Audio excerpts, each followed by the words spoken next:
Ms. Johnson, please. Excellencies, state representatives and colleagues.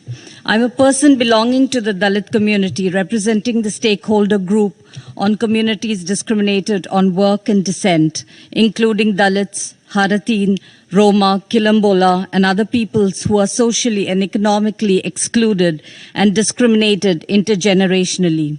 We number around 270 million across all continents, together with the indigenous peoples, Afro-descendant people, people with disability, LGBTQI, within these marginalized communities. We are the ones who actually leave no one behind that the SDGs are currently focusing on. There's an urgent need to overhaul the financial architecture.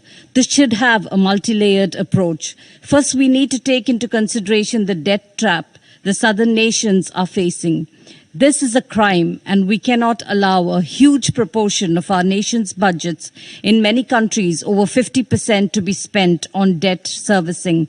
This must be dealt with ruthlessly to ensure there's a massive debt relief strategy. There's another layer which we normally ignore within the SDG mechanism, the intranational fiscal infrastructure in both the northern and southern countries, which are excluding socially marginalized from accessing the financial resources of the national budgets and wealth. This is equally critical. Therefore, to address this, I strongly urge you to consider the following.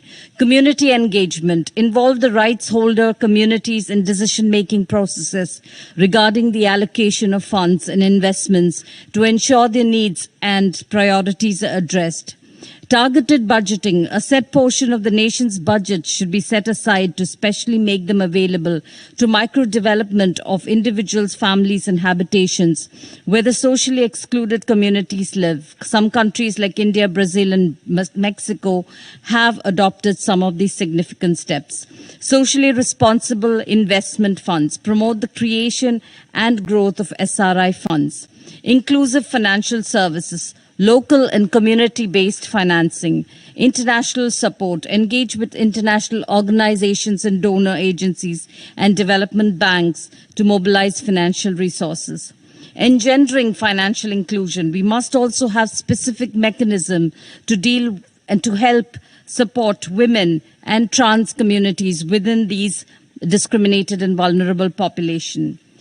If we are serious about making poverty history, we must indulge in the principles of non-discrimination and equitable resource mobilization towards a resilient, inclusive, and equitable development. Thank you.